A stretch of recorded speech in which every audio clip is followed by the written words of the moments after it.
Hi friends, welcome back to my channel. ಎಲ್ಲರೂ ಹೇಗಿದ್ದೀರಾ? ಚೆನ್ನಾಗಿದ್ದೀರಾ ಅನ್ಕೊಂತೀನಿ. ವರಮಹಾಲಕ್ಷ್ಮಿ ಹಬ್ಬ ಮುಗಿತಾ ಇದ್ದಂಗೆನೆ ಗಣಪತಿನೂ ಕೂಡ ನಾವು ಬರ್ಮಾಡ್ಕೊಳ್ಳೇಬೇಕಲ್ವಾ.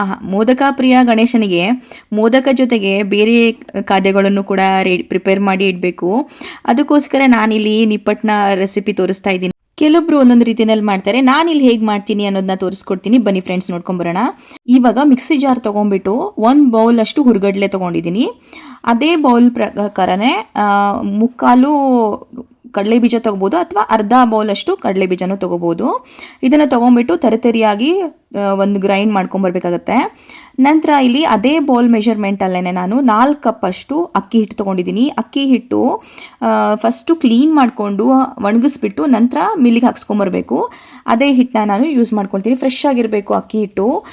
ತುಂಬ ದಿನ ಆಗಿದ್ರೆ ಎಣ್ಣೆ ಹೀರ್ಕೊಳ್ಳುತ್ತೆ, ಅದಕ್ಕೋಸ್ಕರ. ನೆಕ್ಸ್ಟ್ ನಾನಿಲ್ಲಿ ತರಿತರಿಯಾಗಿ ಗ್ರೈಂಡ್ ಮಾಡ್ಕೊಂಡಿರುವಂಥ ಹುರ್ಗಡ್ಲೆ ಹಾಗೆ ಕಡಲೆ ಬೀಜನ ಇದಕ್ಕೆ ಮಿಶ್ರಣ ಮಾಡ್ಕೊಳ್ತಿದ್ದೀನಿ. ಅದರ ಜೊತೆಗೆ ಕರಿ ಎಳ್ಳು ಮತ್ತು ಬಿಳಿ ಎಳ್ಳು ಎರಡೂ ಕೂಡ ಸೇರಿಸ್ಕೊತಾ ಇದ್ದೀನಿ. ಹಾಗೆ ಕರಿಬೇವು ಕೂಡ ಹಾಕ್ಕೊಳ್ಳಿ. ಇದನ್ನು ಕೈಯಲ್ಲೇ ಪೀಸ್ ಮಾಡ್ಕೊಂಡ್ಬಿಟ್ಟು ಹಾಕೊಬೇಕಾಗತ್ತೆ. ತುಂಬ ಹಾಕ್ಕೊಂಡ್ರೆ ಚೆನ್ನಾಗಿರುತ್ತೆ, ಯಾಕಂದ್ರೆ ಸ್ಮೆಲ್ ಚೆನ್ನಾಗಿ ಬರುತ್ತೆ, ಅದಕ್ಕೋಸ್ಕರ.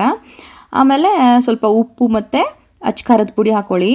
ಅಚ್ಕಾರದ ಪುಡಿ ಮತ್ತು ಉಪ್ಪು ಮನೇಲಿ ಹೇಗೆ ತಿಂತಾರೆ ಅದರ ಅನುಗುಣವಾಗಿ ನೋಡ್ಕೊಂಡ್ಬಿಟ್ಟು ನೀಟಾಗಿ ಕಲಿಸ್ಕೊಂಡು ಇದಕ್ಕೆ 1 ಸ್ಪೂನಷ್ಟು ಬಿಸಿ ಕಾದಿರೋ ಎಣ್ಣೆನ ಹಾಕ್ಕೊಬೇಕಾಗತ್ತೆ. ಎಣ್ಣೆ ಹಾಕ್ಕೊಳ್ಳೋಕ್ಕಿಂತ ಮುಂಚೆನೇ ಒಂದ್ಸತಿ ನೀಟಾಗಿ ಕಲಿಸ್ಕೊಂಡ್ಬಿಟ್ಟು ಇವಾಗಲೇ ಉಪ್ಪು ಖಾರನ ಎರಡು ಚೆಕ್ ಮಾಡಿಬಿಡಿ. ಸರಿ ಇದ್ದರೆ ನೆಕ್ಸ್ಟು ನಾವು ಕಾದಿರೋ ಎಣ್ಣೆನ ಇದಕ್ಕೆ ಹಾಕ್ಕೊಂಬಿಡಿ.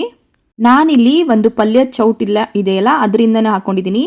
ಟೀ ಸ್ಪೂನ್ ಆದರೆ ಒಂದು 4 ಸ್ಪೂನ್ ಆದರೂ ಬೇಕಾಗುತ್ತೆ. ಸೊ ಅದನ್ನು ಹಾಕ್ಕೊಂಬಿಟ್ಟು ನೀಟಾಗಿ ಕಲಿಸ್ಕೊಬೇಕು. ಇದಕ್ಕೆ ಹಂತವಾಗಿಯೇ ನೀರು ಹಾಕ್ಕೊಂಬಿಟ್ಟು ಮಿಶ್ರಣ ಮಾಡ್ಕೊಳ್ಳಿ. ಒಂದೇ ಸತಿ ಹಾಕ್ಕೊಬಾರ್ದು, ಯಾಕಂದರೆ ಹಿಟ್ಟು ತುಂಬ ಮೆತ್ತಗಾಗ್ಬಿಟ್ರೆ ಆಮೇಲೆ ಎಣ್ಣೆ ತುಂಬ ಹೀರ್ಕೊಳ್ಳುತ್ತೆ, ಗಟ್ಟಿ ಆದರೂ ಕೂಡ ಚೆನ್ನಾಗಿ ಬರಲ್ಲ. ಅದಕ್ಕೆ ಒಂದು ಹದವಾಗಿ ತಟ್ಟೋ ಥರ ಇಟ್ಕೊಂಡ್ಬಿಟ್ಟು ನೀಟಾಗಿ ನೀರು ಬೇಕಷ್ಟು ನೋಡ್ಕೊಂಡು ಕಲಿಸ್ಕೊಬೇಕಾಗತ್ತೆ. ನೋಡಿ, ಇವಾಗ ನಾನು ಈ ಥರ ತೋರಿಸ್ತಾ ಇದ್ದೀನಿ. ಈ ಕನ್ಸಿಸ್ಟೆನ್ಸಿನಲ್ಲಿದ್ದರೆ ಆಯಿತು, ನೀಟಾಗಿ ಬರುತ್ತೆ. ಇವಾಗ ನಾನು ಹಪ್ಪಳ ಪ್ರೆಸ್ಸರ್ ಇರುತ್ತಲ್ವ ಅಥವಾ ಹೋಳಿಗೆ ಪ್ರೆಸ್ಸರ್ ಇರುತ್ತಲ್ಲ, ಅದರಲ್ಲೇ ಇಟ್ಕೊಂಡ್ಬಿಟ್ಟು ಪ್ರೆಸ್ ಮಾಡ್ಕೊಳ್ತಾ ಇದ್ದೀನಿ. ಕೈಯಲ್ಲೂ ಕೂಡ ಮಾಡ್ಕೋಬೋದು, ತುಂಬ ಟೈಮ್ ತೊಗೊಳುತ್ತೆ, ಜಾಸ್ತಿ ಮಾಡಬೇಕಲ್ವಾ.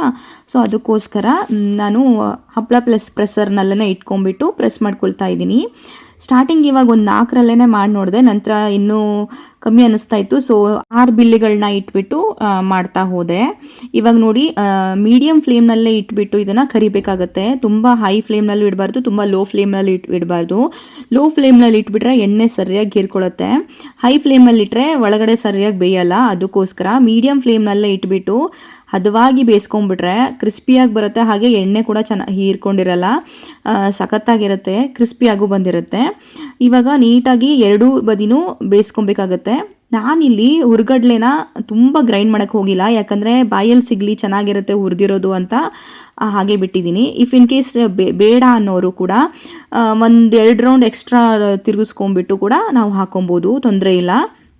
ನನಗೆ ಬಾಯಲ್ಲಿ ಸಿಗಲಿ ಚೆನ್ನಾಗಿರುತ್ತೆ ಅಂದ್ಬಿಟ್ಟು ನಾನು ಹಾಗೆ ಸ್ವಲ್ಪ ಬಿಟ್ಟಿದ್ದೀನಿ. ಈ ನೋಡಿ, ಇವಾಗ ಆಗಿದೆ. ನೀಟಾಗಿ ಕರ್ಕೊಂಡ್ಬಿಟ್ಟು ಎತ್ತಿಟ್ಕೊಂಡ್ಬಿಡ್ಬೇಕಾಗತ್ತೆ. ಇವಾಗ ಮತ್ತೆ 6 ಬಿಲ್ಲೆಗಳನ್ನ ಇಟ್ಕೊಂಡ್ಬಿಟ್ಟು ನಾನು ಪ್ರೆಸ್ ಮಾಡ್ಕೊಂಡಿದ್ದೆ, ಯಾಕಂದ್ರೆ ಬೇಗ ಆಗುತ್ತೆ ಅನ್ನೋದಕ್ಕೋಸ್ಕರ ಅಷ್ಟೇ, ಟೈಮ್ ಸೇವಿಂಗು.